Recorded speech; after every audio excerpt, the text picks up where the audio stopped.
বিশ্বনবী সাল্লাল্লাহু আলাইহি ওয়াসাল্লাম মদিনাতে প্রথম যখন জুমার নামাজ পড়াতেন তখন আগে জুমার 2 রাকাত পরে 2টা খুতবা দিতেন, ঈদের নামাজের মতো। ঈদের নামাজে আগে কি 2 রাকাত পরে খুতবা, জুমার নামাজও ছিল এরকম, আগে 2 রাকাত নামাজ পরে খুতবা। বিশ্বনবী আগে 2 রাকাত নামাজ পড়িয়ে খুতবা দিচ্ছেন, তখন মদিনায় দুর্ভিক্ষ, খাবার দাবার নাই। 1 মাস আগে দিহিয়াতুল কালবি আল আনসারী নামক এক সাহাবীকে দিয়ে বিশ্বনবী শাম দেশ থেকে কাফেলা পাঠিয়েছেন খাবারের দ্রব্যাদি আনার জন্য, পণ্য আনার জন্য। 1 মাস পরে তারা খাদ্যের পণ্য নিয়ে, মদিনাতে তখন দুর্ভিক্ষ, খাবারের দাম 2 গুণ 3 গুণ, খাবারের পণ্য নিয়ে কাফেলা ফিরে এসেছে জুমার টাইমে। তখন বিশ্বনবী জুমার 2 রাকাত নামাজ পড়িয়ে খুতবা দিচ্ছিলেন। কি করতেছিলেন? খুতবা দিচ্ছিলেন।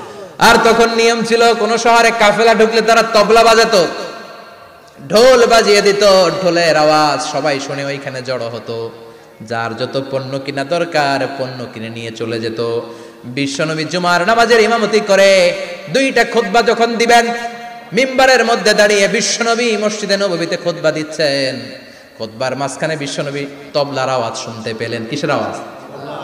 বিশ্বনবী সহ সব সাহাবারা বুঝতে পেরেছে 1 মাস আগে দিহিয়াতুল কালবি শাম দেশে যেই কাফেলা পাঠানো হয়েছে, ওই কাফেলা খাবারের পণ্য নিয়ে মদিনার মধ্যে ঢুকেছে। এখন মসজিদে কানাঘুষা। কিছু সাহাবী বলে না না, বিশ্বনবীর খুতবা রেখে যাওয়া যাবে না। অনেকে বলে আমরা না গেলে মুনাফিকেরা সব পণ্য কিনে ফেলবে, আমরা খাবো কি? কেউ কয় বসে থাকি, কেউ কয় ল যাই। 2-4 জন ওঠা শুরু, সাথে সাথে ওনাদের পিছনে পিছনে বাকি সাহাবীরাও ওঠা শুরু। যেতে যেতে পেছন থেকে 1 কাতার, 2 কাতার, 3 কাতার, পুরো মসজিদে নববী খালি, মাত্র 12 জন সাহাবা ছাড়া। কয়জন? 12 জন। কথা কম। 12 জন। মাত্র 12 জন সাহাবা বিশ্বনবীর সামনে বসে আছেন। 4 খলিফা, জাবির ইবনে আব্দুল্লাহ, এরকম 12 জন সাহাবা বসে আছেন। সব সাহাবারা পণ্য কেনার জন্য চলে গেল। সাহাবারা ভাবলো নামাজ আসল, নামাজ তো পড়েই ফেলছে, এখন খুতবা সমস্যা নাই। কিন্তু আল্লাহ এটা সহ্য করলেন না। বিশ্বনবী দাঁড়িয়ে খুতবা দিবে আর সাহাবারা সেই খুতবায় বসে না থেকে কাফেলার পণ্য করণের জন্য দৌড়াবে, এটা সাহাবাদের জন্য শোভনীয় নয়। চিল্লা এখন ঠিক কিনা? এজন্য সাহাবাদেরকে ধমক দিয়ে, আমাদের চোখে আঙ্গুল দিয়ে আল্লাহ আয়াত নাজিল করলেন, ওয়া ইযা রাআউ তিজারাতান লাহওয়ানি আও লাহওয়ানিন ফাদ্দু ইলাইহা ওয়া তারাকুকা কাইমা। ও নবী, আপনার সাহাবারা দুনিয়ার পণ্য সামগ্রী দেখে আপনাকে জুমার মিম্বারের মধ্যে দাঁড়িয়ে রেখে তারা চলে যায়। কুল মা ইনদাল্লাহি খায়রুম মিনাল লাহওয়ি ওয়া মিনাত তিজারা। ও নবী, আপনি বলে দেন আমার কাছে এত বিশাল ধনভাণ্ডার আছে, সবার যত চাহিদা যত কামনা আছে সব যদি দিয়ে দেয়, আমার ধনভাণ্ডারের 1 ইঞ্চিও কমবে না। সবচেয়ে বড় রিজিকদাতা কে? আল্লাহ। চিল্লায় বলেন কে? আল্লাহ। কেউ যেটা পারে না পারে কে? আল্লাহ। কেউ যেটা দেয় না দেয় কে? আল্লাহ। জুমার নামাজে আগে আগে যেতে রাজি আছেন? সময় মতো জুমার খুতবা শুনতে রাজি আছেন তো? ইনশাআল্লাহ। খতিব সাহেবরা ঠিকঠাক মতো জুমার খুতবা দিবেন তো? ইনশাআল্লাহ। জুমার দিনের কিছু সুন্নাত আছে, শুনবেন না দোয়া করে ফেলবো? এই সুন্নাতগুলো শুনে আমরা বিদায় নিব। চিল্লায় পড়েন ইনশাআল্লাহ। দোয়া না নিয়ে কে কে যাবেন? হাত তুলেন। একজন। আর আপনি দোয়া না নিয়ে চলে যাবেন? এত ব্যস্ততা। জুমার দিনের প্রথম সুন্নত হচ্ছে জুমার দিনের ফজরের নামাজটা জামাতে পড়া। সবাই কয় খাইছে, হুজুরে দর্শে, জায়গা মতো, আসল জায়গায়। ফজরের নামাজে ভেজাল আছে না নাই? রাজা মেহারে নাই? রাজা মেহারের মসজিদ সব প্যাক হয়ে যায়, মুসল্লি আর মুসল্লি।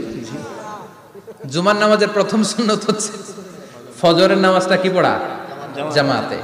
আফদালুস সালাওয়াত ইনদাল্লাহি সালাতুল ফাজরি ফি ইয়াউমিল জুমআতি ফি জামাআহ। বিশ্বনবী বললেন জুমার নামাজের 15টা সুন্নত মুখস্থ রাখতে হবে। 1 নাম্বার সুন্নত ফজরের সালাত জামাতে পড়তে হবে। 2 নামাজ মুনাফিকদের কাছে সবচেয়ে কঠিন, একটা হচ্ছে ফজরের নামাজ আর একটা এশার নামাজ। এক আলেমকে জিজ্ঞেস করা হলো ফজরের বাতাসটা এত ঠান্ডা আর স্নিগ্ধ কেন? আলেম উত্তর দিয়েছিল, কারণ ফজরের বাতাসে মুনাফিকদের নাকের দুর্গন্ধ মিশে না। ফজরের বাতাসটা স্নিগ্ধ, ফজরের সময় আল্লাহওয়ালাদের আনাগোনা, মুসল্লিদের আনাগোনা, ইসলামের পক্ষের শক্তির আনাগোনা। চিল্লায় বলেন ঠিক কিনা? মসজিদে নববীতে জুমার নামাজের দৃশ্য আর ফজরের নামাজের দৃশ্য ছিল এক। বাংলাদেশে ফজরের নামাজের দৃশ্য আর জুমার নামাজের দৃশ্য এক নাকি? ফজরের নামাজের সময় মুসল্লি নাই, এক কাতারও হয় না, আর জুমার নামাজে পাক্কা মুসল্লি দেরি করে গেলে বারান্দায়ও জায়গা পায় না। ঠিক কথা কন। তাহলে আগামীকাল ফজরের নামাজটা আমরা জামাতে পড়বো ইনশাআল্লাহ। ইনশাআল্লাহ। এত আসতে ইনশাআল্লাহ।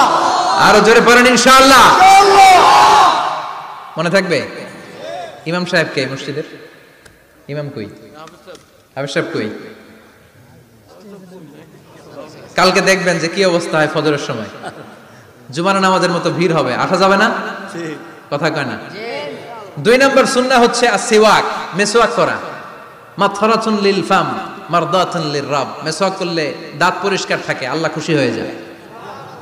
বিশ্বনবী বলেছেন, যদি আমার উম্মতের জন্য কষ্ট না হতো প্রত্যেক নামাজের আগে মেসওয়াক করা আমি ফরজ করে দিতাম। সুবহানাল্লাহ। মেসওয়াক ছিল বিশ্বনবীর জীবনের শেষ আমল। এই মেসওয়াক করে বিশ্বনবী শেষ নিঃশ্বাস ত্যাগ করেছেন। আপনার নবী, আমার নবী, ওনার জীবনের সর্বশেষ আমল ছিল কি? সুবহানাল্লাহ কইবেন না? বিশ্বনবী জাইতুনের ডাল দিয়ে মেসওয়াক করতেন। বিশ্বনবী বলতেন, নি'মা সিওয়াকি আয-যাইতুন ফাইন্নাহু সিওয়াকি ওয়া সিওয়াকুল আমবিয়া মিন ক্বাবলি। জাইতুনের ডালের মেসওয়াক কতই না ভালো, কারণ এটা দিয়ে আমিও মেসওয়াক করি, আমার আগে সব নবীরাই জাইতুনের ডাল দিয়ে মেসওয়াক করেছে। সুবহানাল্লাহ। 3 নাম্বার হচ্ছে দুহুন, তেল মালিশ করবেন। বিশ্বনবী জাইতুনের তেল দাড়িতে, চুলে আর গায়ে দিতেন। বিশ্বনবী বলতেন, ওয়াদাহিনু ফাইন্না ফিত তাদহিনে বারাকা। তেল খাও, তেল দাও, তেল মালিশ করো, তেলের ভেতরে আল্লাহ বরকত ঢুকাইয়া দিছে। তেল দিবেন তো। 4 নম্বরে আত্তিব, জুমার দিনে সুগন্ধি লাগিয়ে যাওয়া সুন্নাত। লাগাবেন? লাগাতে রাজি আছেন?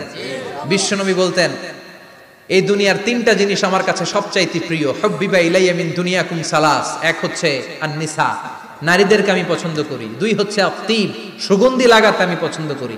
বিশ্বনবীরে কেউ সুগন্ধি হাদিয়া দিছে, বিশ্বনবী নেয় নাই, এরকম কোনো ঘটনা ঘটে নাই। আল্লাহু আকবার। 3 নম্বরে কুররাতু আইনি ফিস সালাহ। নামাজের মধ্যে যখন আমি দাঁড়িয়ে যাই আমার চক্ষুটারে ঠান্ডা করে দেয় কে?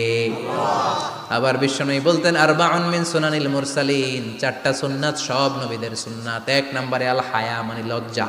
আরেক বর্ণনা এসেছে আল খিতান, মানে সুন্নাতে খাতনা। এটা সব নবীদের ছিল। আর সেওয়াক, সব নবীরা মেসওয়াক করেছেন। আত্তিব, সব নবীরা আতর লাগিয়েছেন। আর নিকাহ, সব নবীরা বিয়েও করেছেন। চিল্লায় পড়েন আল্লাহু আকবার। 5 নম্বর সুন্নাহ হলো আল লিবাস আহসানা সিয়াব, সুন্দর জামা পরা। নট নেসেসারি যে নতুন জামা হতে হবে, পুরাতন জামাও ধুয়ে আয়রন করে পরলে একটা সৌন্দর্য আছে না নাই? ইন্নাল্লাহা জামিল ওয়া ইউহিব্বুল জামাল। আল্লাহ নিজে সুন্দর, সৌন্দর্যকে আল্লাহ পছন্দ করেন। পৃথিবীতে সবচেয়ে সুন্দর কে? পৃথিবী সুন্দর, মানুষ সুন্দর, আসমান সুন্দর, জমিন সুন্দর, সুন্দরে সুন্দরে পাল্লা। জানি না কত সুন্দর তুমি আল্লাহ, জানি না কত সুন্দর তুমি আল্লাহ। সুবহানাল্লাহ পড়ে। ইন্নাল্লাহা ইউহিব্বু আইয়ারা আসারা নি'মাতিহি আলা আবদি। আল্লাহ তার বান্দার উপর তার নেয়ামতের ছিটে ফোঁটা দেখতে চান। আপনি যদি ধনী হন, দামি জামা পরবেন, সুন্দর জামা পরবেন। অনেকে আছে অনেক ধনী, কিপটুসের মতো সিরা জামা পরে। আছে না নাই? আপনি ধনী মানুষ, আপনি সিরা জামা পরছেন কেন? আপনার যে সম্পদ আছে এটার বহিঃপ্রকাশ আল্লাহ দেখতে পছন্দ করে।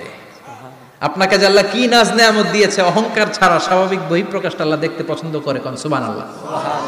এরপরে 6 নাম্বার হলো ইকসারুস সালাহ আলান নবী, বিশ্বনবীর উপর বেশি বেশি দুরূদ পড়া। বিশ্বনবী বলতেন, জুমার দিন শ্রেষ্ঠ দিন, এই দিন আমার উপর বেশি বেশি দুরূদ পড়ো। ফাইন্না সালাতাকুম মা'রুদাতুন আলাইয়া।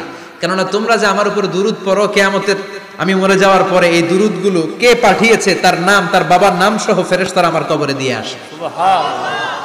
সাহাবারা বললেন, ইয়া রাসূলুল্লাহ কাইফা সালাতুনা মা'রুদাতুন আলাইক। আপনি মরে যাওয়ার পরে আমাদের দুরূদ কেমন করে আপনি দেখবেন? ওয়াকাদ আরিমতা, আপনি তো পচে গলে মাটির সাথে মিশে যাবেন। বিশ্বনবী বলেন, ইন্নাল্লাহা হাররামা আলাল আরদি আন তাকুলা আজসাদাল আমবিয়া।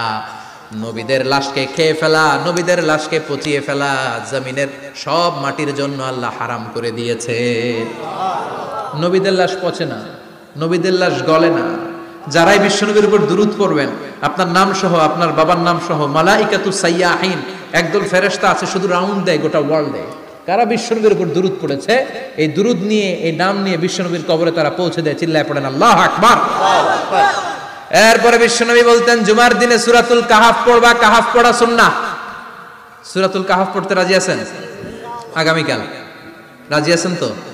18 নম্বর সূরা, কোরআনের একেবারে মাঝখানের সূরা। আলহামদুলিল্লাহিল্লাযী আনজালা আলা আবদিহিল কিতাবা ওয়া লাম ইয়াজআল লাহু ইওয়াজা, এই আয়াত দিয়ে শুরু হয়েছে, শেষ করা হয়েছে ফামান কানা ইয়ারজু লিকা রাব্বিহি ফালইআমাল আমালান সালিহা ওয়া লা কথা কোন ওয়ালিয়াতালাত্তাফ একটা শব্দ আছে সূরা কাহাফের মাঝখানে। কোরআনের সব জায়গায় এক ফন্টে আয়াতগুলো লেখা, কিন্তু ওয়ালিয়াতালাত্তাফ মোটা করে লেখা আছে না, ডবল ফন্টে লেখা মোটা, কারণ এটা কোরআনের একেবারে মাঝখানে অবস্থিত এই শব্দটা ওয়ালিয়াতালাত্তাফ। এর আগে যত শব্দ এর পরে তত শব্দ, এর আগে যত কোরআনের অক্ষর এর পরে তত অক্ষর। সুবহানাল্লাহ বাড়িতে গিয়া বিশ্বনবী বললেন সূরাতুল কাহাফ যে তেলাওয়াত করবে ইয়াকুনু লাহু নূর, এই সূরাতুল কাহাফ কিয়ামতের দিন তার সামনে বিশাল একটা আলো হয়ে আসবে, এই আলো দিয়ে পুলসিরাত পার হয়ে ওই বান্দা জান্নাতের ভেতরে ঢুকে যাবে।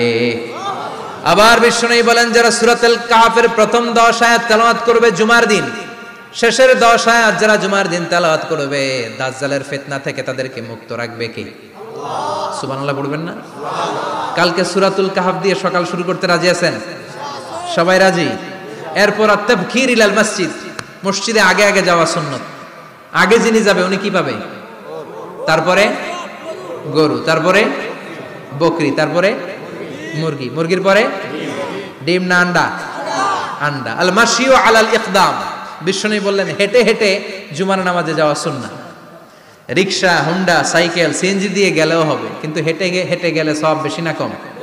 প্রতি কদমে কদমে আমলনামায় সওয়াব দিয়ে দিবে কে? এরপরে বিশ্বনবী বললেন আদামু তাখাত্তি রিকাবান নাস, মানুষের ঘাড় ডিঙ্গিয়ে সামনে না যাওয়া সুন্নাহ। অনেকে জুমার দিন আসে সবার শেষে বসতে চায় সামনে, এরকম ডাকাইত আছে না নাই? আছে। রাজা মেহারে নাই? আছে। বিশ্বনবী জুমার খুতবা দিচ্ছেন, হঠাৎ এক সাহাবী সব সাহাবীর ঘাড় ডিঙ্গিয়ে ডিঙ্গিয়ে সামনে আসতেছে বুলেটের মতো। বিশ্বনবী বললেন থামো, এজলিস, বসো মিয়া, ফাকাদ আযাইতা ওয়া আনাইতা, আসছো দেরি করে আবার মুসল্লিদেরকেও কষ্ট দিচ্ছ। যেখানে জায়গা পাবেন ওইখানে বসবেন, মানুষের ঘাড় ডিঙ্গিয়ে সামনের কাতারে যাওয়া এটা ঠিক না। এজন্য জুমার দিন আগে আগে আসার চেষ্টা করবেন। রাজি আছেন তো? এরপরে বিশ্বনবী বললেন দুখুলুল মসজিদে রাকাতাইন, জুমার নামাজের দিন মসজিদে ঢোকার পরে 2 রাকাত পড়া সুন্নাত। কয় রাকাত? রাজি আছেন? কবলাল জুমা বাদাল জুমা, অনেকে প্রশ্ন করে বাদাল জুমা 4 রাকাত, মসজিদে পড়লে 4, ঘরে পড়লে 2, কিন্তু কবলাল জুমা সুনির্ধারিত নয়, অনির্ধারিত। মা কদ খুদ্দিরা লাক, যত আপনার তৌফিকে কুলায় 2 রাকাত করে করে 2, 4, 6 ইমাম সাহেব খুতবা দেওয়ার আগ পর্যন্ত আপনি যদি আধা ঘন্টা আগে যান আপনি 10 রাকাত পড়তে পারবেন। চিল্লায় বলেন ঠিক কিনা? এরপরে বিশ্বনবী বলেন ইনসাত, চুপ থেকে খুতবা শুনবা। জুমার খুতবার সময় কথা বলা যাবে নাকি? কথা কম। বিশ্বনবী বললেন তোমার সামনে কেউ কথা বলতেছে, তুমি যদি বলো চুপ করো, এটাও তুমি খারাপ কাজ করছো। চুপ করো তোমার কইতে কইছে কি? চুপ করো বলে তুমি আরেকটা বেজাল লাগাইছো। চিল্লায় বলেন ঠিক কিনা? তাহলে জুমার নামাজে কথা বলা যাবে না, কেউ কথা বললে চুপ করো এই কথাটাও বলতে বিশ্বনবী নিষেধ করেছেন। চিল্লায় বলেন ঠিক কিনা? এরপরে মজার একটা কথা বিশ্বনবী বলেছেন, জুমার নামাজ পড়তে যেয়ে যদি কারো ঘুম আসে জায়গা চেঞ্জ করে বসো। জুমার নামাজ পড়তে যেয়ে ঘুমান না, এরকম কে কে আছেন আল্লাহর ওলি? হাত তোলেন। হাত তুলতে পারবেন? আমিও তুলতে পারবো না, আমি কত ঘুমাইছি। জুমার খুতবা শুনতে গেলে ঘুমাস, কারণ রহমত নাজিল করে কে?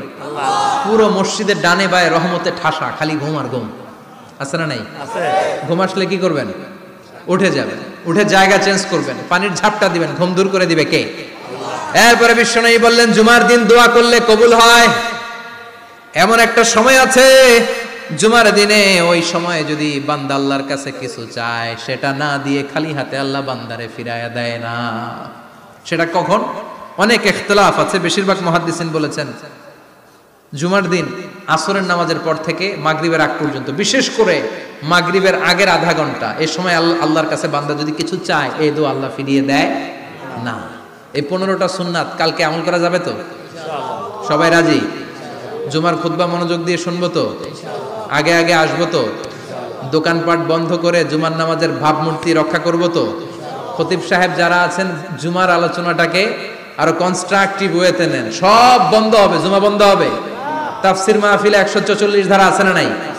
জুমার মাহফিলে আছে? জুমার দিন 144 জারি করছে ওই মসজিদের জুমায়, কোনদিন শুনছেন? এজন্য জুমাটাকে আমাদেরকে কাজে লাগাতে হবে। আল্লাহ তুমি তৌফিক দাও। আরো জোরে বলেন আমিন। সুবহানাকাল্লাহুম্মা বিহামদিকা আশহাদু আল্লা ইলাহা ইল্লা আনতা